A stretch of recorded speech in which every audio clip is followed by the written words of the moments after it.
कल हमने छोटी आंत के बारे में पढ़ा था और आमाशय के बारे में पढ़ा था। अब छोटी आंत के बाद हमारा छठा नंबर आता है बड़ी आंत। तो देखो बड़ी आंत जो होती है वो क्या पाई जाएगी, छोटी आंत के बाद पाई जाएगी। बड़ी आंत नाम क्यों दिया गया है, देखो यहाँ अगला नंबर हमारा छठा बड़ी आंत।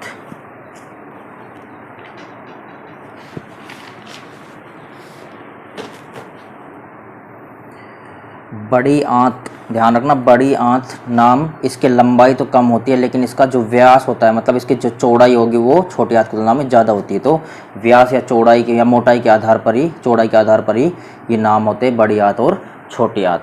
तो देखो जो छोटी आंत के बाद क्या पाई जाएगी, बड़ी आंत पाई जाएगी। इसमें भोजन का थोड़ा बहुत जो पाचन होता है वो सारा पाचन कंप्लीट हो जाता है। पाचन क्या हो जाता है, पूरा हो जाता है, कंप्लीट हो जाता है। इसके अलावा इस बड़ी आंत में कुछ जीवाणु पाए जाते हैं। क्या पाए जाते हैं, जीवाणु पाए जाते हैं। ये जीवाणु क्या करते हैं, ये लाभदायक जीवाणु होते हैं हमारे शरीर के लिए। जीवाणु क्या करते हैं, ये जीवाणु जो भोजन में अपचित पदार्थ बच जाता है या जो कठोर पदार्थ बच जाता है उनको भी, कठोर पदार्थों को क्या कर देता है, घोल देता है, मतलब इनको भी विलय कर देता है। इसके अलावा ये अपचित जो भोज्य पदार्थ होंगे, जो अपचित पदार्थ है उनको किस में चेंज कर देगा, अपचित पदार्थों को ये मल के रूप में चेंज कर देती है।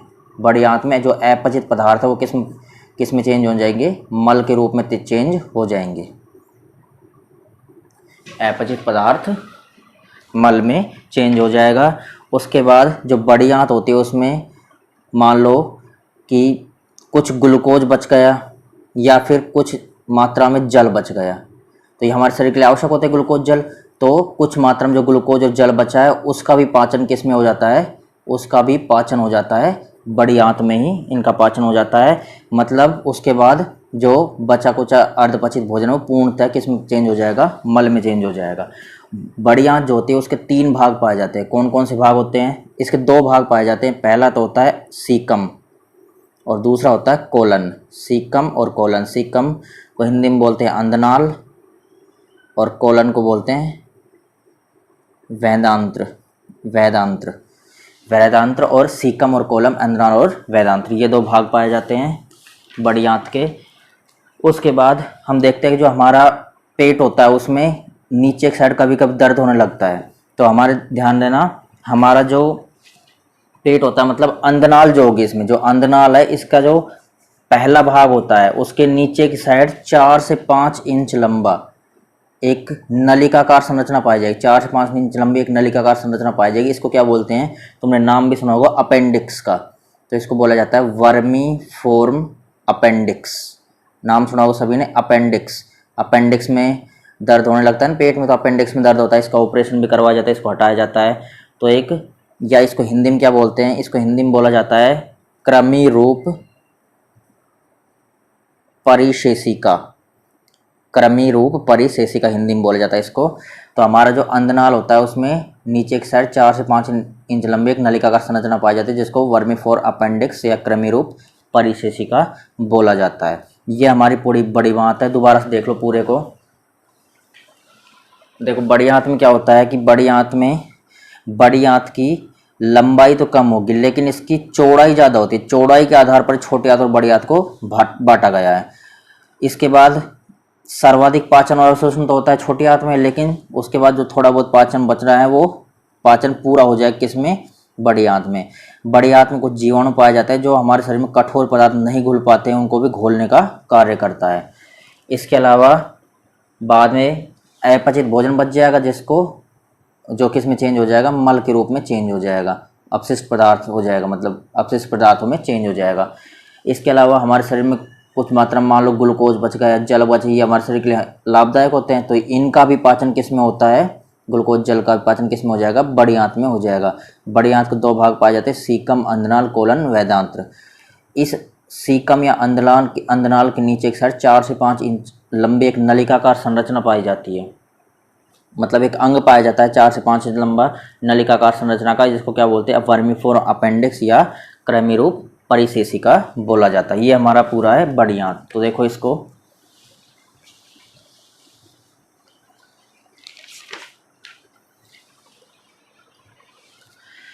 देखो, बड़ी आंत में भोजन का पूर्णतः पाचन हो जाता है तथा इसमें जीवाणु पाए जाते हैं जो कठोर पदार्थों को एवं अपचित भोजन को मल में परिवर्तित कर देते हैं तथा बड़ी आंत्र द्वारा ग्लूकोज एवं अतिरिक्त जल को अवशोषित कर लिया जाता है। ग्लूकोज और अतिरिक्त जो जल है जो छोटे आंत में अवशोषित नहीं हुआ था, जो भी बचा कुचा है उसको अवशोषित कर लिया जाएगा बड़ी आंत के द्वारा। इस प्रकार भोजन पूर्णतः मल में परिवर्तित हो जाता है। मनुष्य में बड़ी आंत के दो भाग होते हैं, अंधनाल सीकम वेदांत्र कोलन।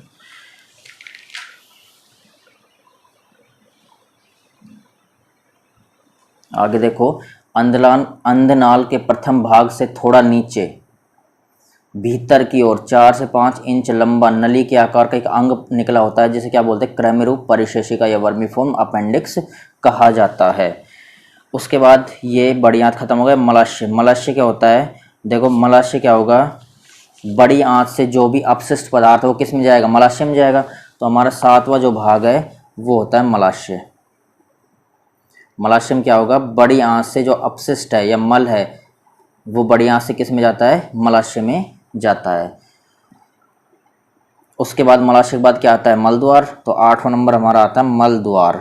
मलद्वार में क्या होगा, यह पाचन तंत्र का कौन सा भाग है, सबसे लास्ट का भाग, मतलब अंतिम भाग होता है। और यहाँ से मल को क्या किया जाता है, मल को उत्सर्जित किया जाता है। क्या किया जाएगा, उत्सर्जित, मतलब बाहर निकाला जाएगा किसके द्वारा, मल द्वार के द्वारा। तो देखो ये मलाशय, बड़ी आंत से मल मलाशय में आकर एकत्रित हो जाता है तथा मलाशय बड़ी आंत्र मल द्वार का भाग होता है, क्योंकि मलाशय से पहले बड़ी आंत्र पाई जाती है और मलाशय के बाद में क्या पाया जाता है, मल द्वार पाया जाता है। दोनों का भाग है मल द्वार। 8वां लास्ट पॉइंट यह है पाचन तंत्र का अंतिम भाग है जिसके द्वारा मल को क्या किया जाता है, उत्सर्जित किया जाता है, मतलब मल को बाहर निकाल दिया जाता है। ये सारे हमारे कंप्लीट हो गए। 8 भाग थे टोटल पाचन तंत्र के। क्या क्या पढ़े थे हमने, मुख और मुखगुआ, ग्रसनी, ग्रसिका के बारे में, आमाशय, बड़ी आंत, छोटी आंत, बड़ी आंत, मलाशय और मलद्वार, ये सारे कंप्लीट हो गए।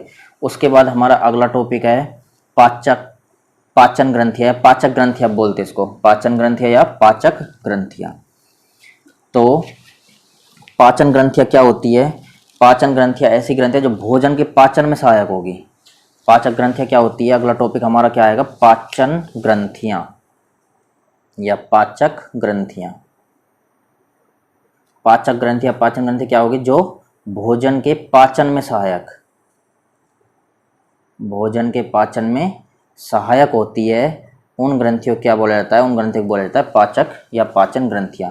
अब इसमें कौन कौन सी पढ़नी है, इसमें पाचक ग्रंथियों में हमको हमारे जो सिलेबस में वो लार ग्रंथि है, अग्नाशय ग्रंथि है, यकृत ग्रंथि है, 3 पढ़नी है हमको। कौन कौन सी पाचक ग्रंथि है, लार ग्रंथियां, ध्यान रखना पाचक ग्रंथियां कौन कौन सी होती है, लार ग्रंथि, दूसरी आमाशय ग्रंथि, आमाशय ग्रंथि नहीं अग्नाशय ग्रंथि, आमाशय तो भाग उसका, अग्नाशय ग्रंथि, पैनक्रियाज बोलते हैं जिसको, पैनक्रिएटिक ग्लैंड, अग्नाशय ग्रंथि, ग्रंथि को ग्लैंड बोला जाता है इंग्लिश में। तीसरी है यकृत ग्रंथि। और हमारे शरीर की सबसे बड़ी ग्रंथि होती है, कौन सी ग्रंथि होती है, सबसे बड़ी ग्रंथि यकृत ग्रंथि होती है। तो इन 3 ग्रंथियों के बारे में हमको पढ़ना पाचक ग्रंथियों में। पाचक ग्रंथियाँ क्या होती है, जो भोजन के पाचन में सहायक होगी।